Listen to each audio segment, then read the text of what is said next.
environmentally, there's hardly anything about our modern culture that's sustainable. So we need to think on a large scale in that sense, how we're going to have to change our lifestyle.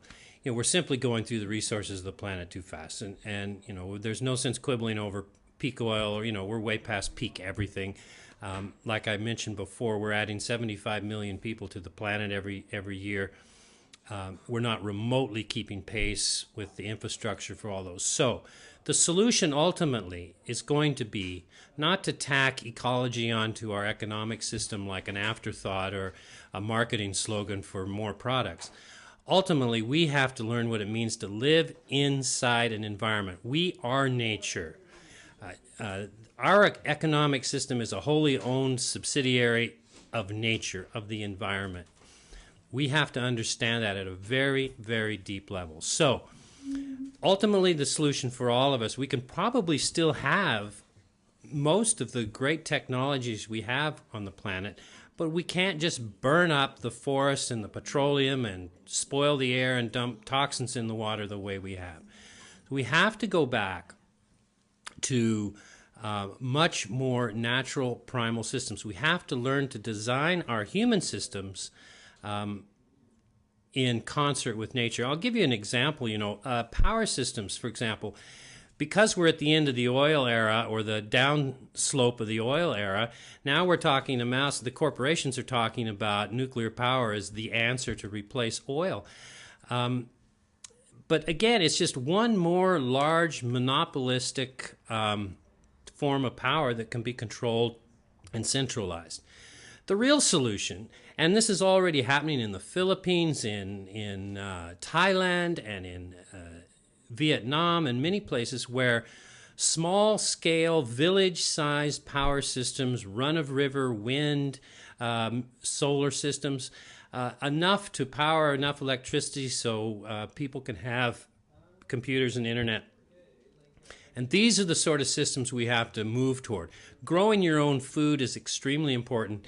The key is to stay simple, stay local, and, those of you who may live, or anyone on the planet now who lives in a somewhat sustainable rural place where you're growing your own food and pretty much supplying most of what you need, you are the most likely to survive and sustain yourselves through sort of the ecological disasters that are now unfolding on the planet.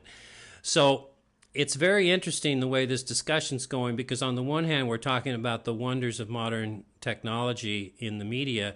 And on the other hand, we all, I think, understand that what we also simultaneously have to do is simplify our lives, become more local, grow our own food, and take care of ourselves and supply our own energy. We have to learn to live the way things live in nature, which is with the resources in our environment, with the energy in our environment, and understand we're not something special that's different. We're not, we think of humanity as something special. We're nature. We're part of nature. We're an animal. We need to embrace that animalness of ourselves and get rid of the idea the human is something special as an idea. It's time to die.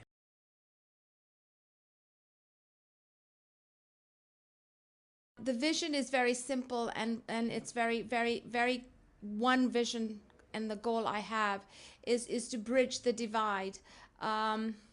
When you really see the bigger picture of how youth and children and people can connect under one platform to create dialogues, bring great quality content, where education and where communication begins.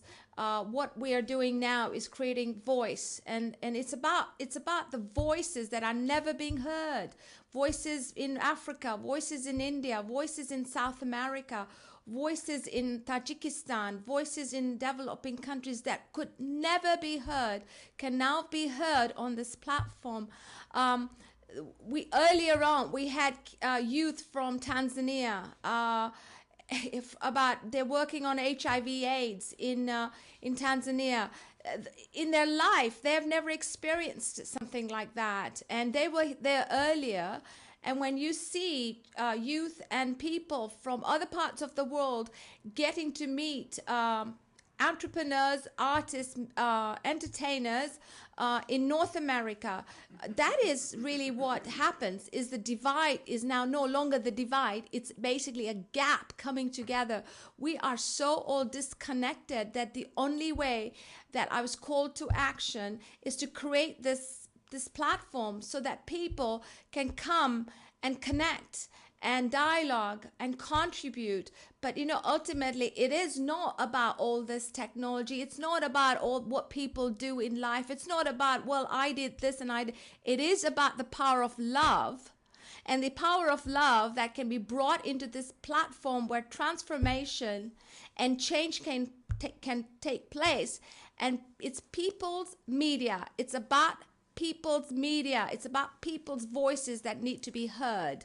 So basically, I want to thank each one of you, and especially Waves of Change, for creating a Malta conference in November about the issues of ocean. It's, the ocean is our life source. The ocean is life itself.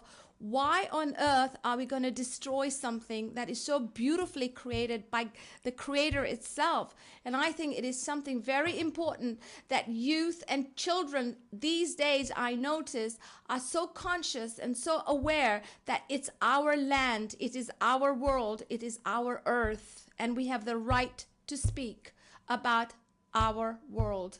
And so I love you all. Thank you for all coming. It's been a great journey with you all, and I want to especially thank Rachel and Audra and the whole team behind Waves of Change that has been extremely supportive to make this happen. I want to thank Jace and Colin and Mike and Mareza, Tarun, Rex, Babita, I hope I haven't forgotten anyone else, and each and every one of the panelists and the organization that's been part of this event. Thank you so much. And we love you very much, and please feel free to ask us any questions you have regarding this technology. And I'm wishing you all that I wish you all would go to Malta and really bring your power of your message into Malta. We're now going to finish with Tarun, and I want to thank my family for supporting me and my business partners. Thank you, everybody. Bye.